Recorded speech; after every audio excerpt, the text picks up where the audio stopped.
In the rolling hills of Bedford County, Virginia, legend whispers of a fortune buried deep in the earth, gold, silver, and jewels worth millions, hidden 2 centuries ago and guarded by a code no one has ever cracked. 3 encrypted messages, a dead man's secret, and a mystery that's outlived generations. Some mysteries fade with time. Others refuse to be forgotten. You're watching the Dark Archive, where every secret has a story. Tonight, we open the case of the Beale Ciphers, one of America's oldest unsolved mysteries. What began as a frontier adventure became a centuries-long obsession. But where is the treasure? If it ever existed at all, the story begins in 1817. A man named Thomas Jefferson Beale, a frontiersman, hunter, and adventurer, led a small group of men from Virginia to the uncharted West. They were seeking opportunity, fortune, and freedom in the wild lands beyond the Mississippi. Months later, Beale returned east. With wagons heavy, it was said, with gold and silver mined from the mountains of New Mexico. What happened next would become the foundation of legend.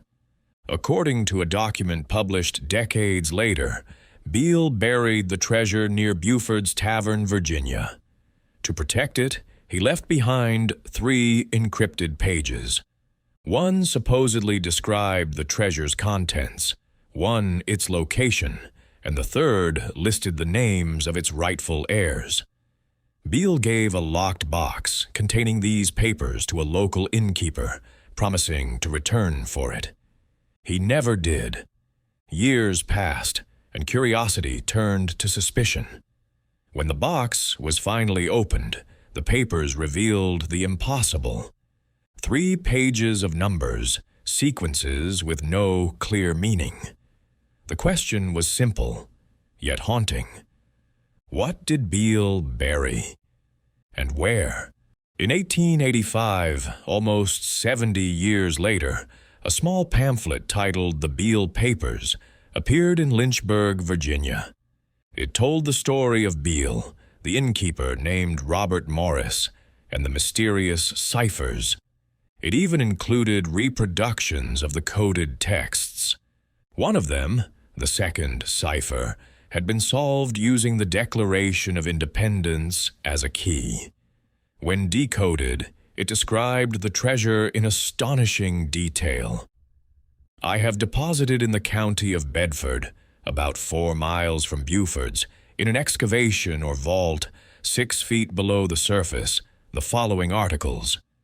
The list continued, thousands of pounds of gold, silver, and jewels, enough to make any person rich beyond imagination. But the other 2 ciphers, the location and the heirs, remain unsolved to this day. Was the pamphlet a confession, a hoax, or a warning? From the moment the Beale Papers were published, code breakers, treasure hunters, and historians descended into obsession.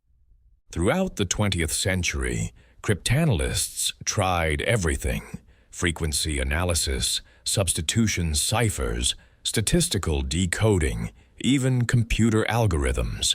Nothing worked. Even experts from the National Security Agency examined the ciphers and found no pattern consistent with known encryption systems. The problem wasn't only the code, it was the story itself. There were no contemporary records of a Thomas J. Beale, no verified expedition, and no witnesses who could confirm the treasure's existence.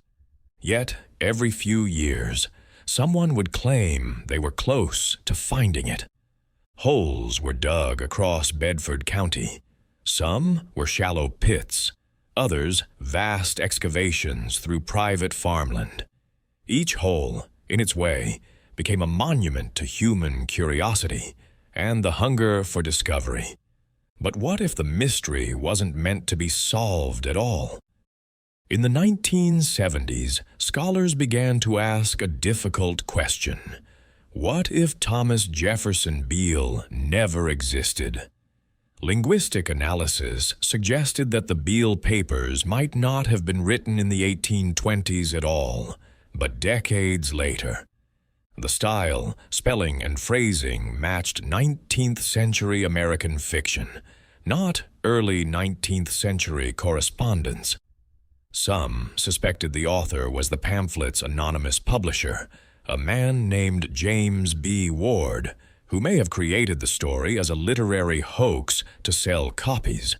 But if Ward wrote it, he was a master of ambiguity. The cipher pages were real, the details were specific. Even the unsolved codes contained statistical patterns consistent with meaningful text. If it was a hoax, it was one so well built that it continues to defy complete explanation, which raises a haunting possibility. Maybe it wasn't entirely fake. Maybe something real was hidden beneath the myth. Each of the Beale ciphers consists of a series of numbers. In the solved second cipher, each number corresponds to a word in the Declaration of Independence. The first letter of that word reveals a letter of the message.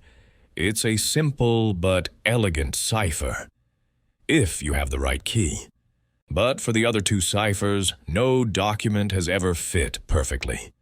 Some have tried the U.S. Constitution, the Magna Carta, even Shakespeare's works. None align with the patterns of the remaining pages.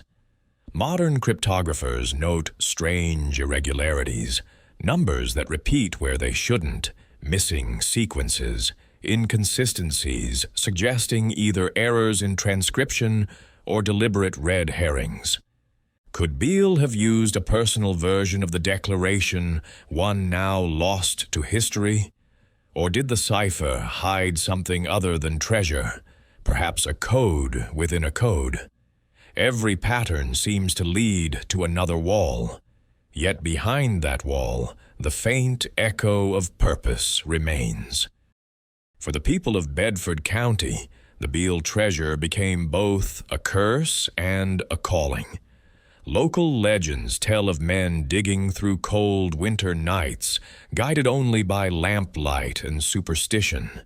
Some claim to hear whispers in the woods, as if the ground itself wanted to keep its secret. In the 1960s and 70s, professional treasure hunters arrived with metal detectors and dynamite.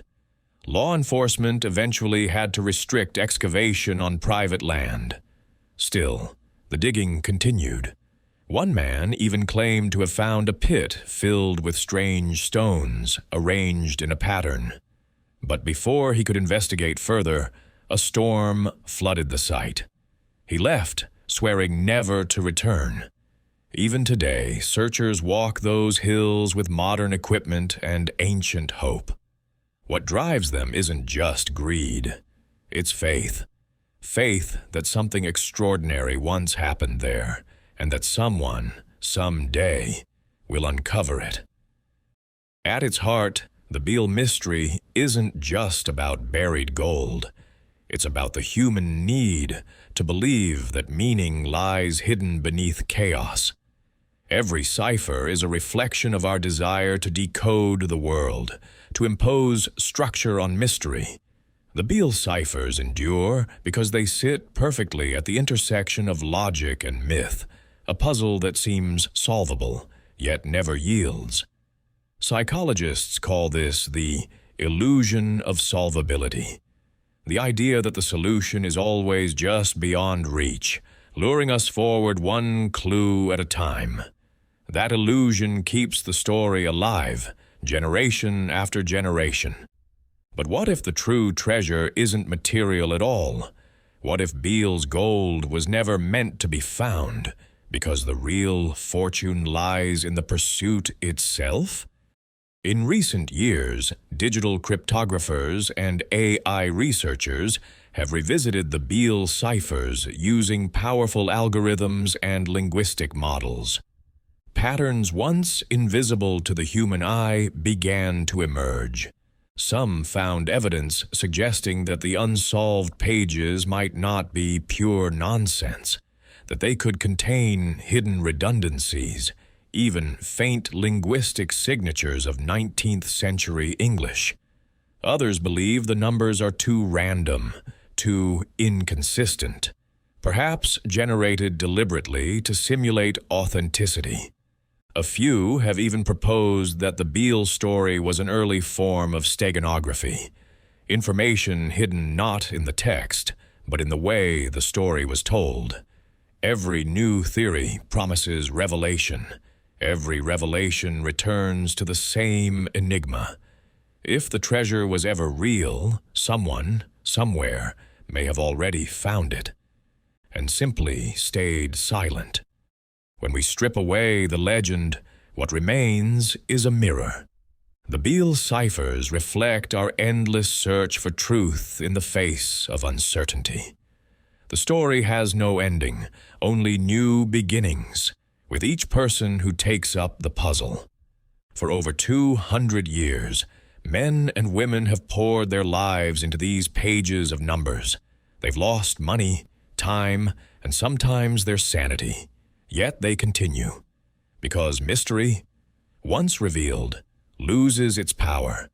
The Beale Ciphers endure not because they promise gold, but because they promise wonder.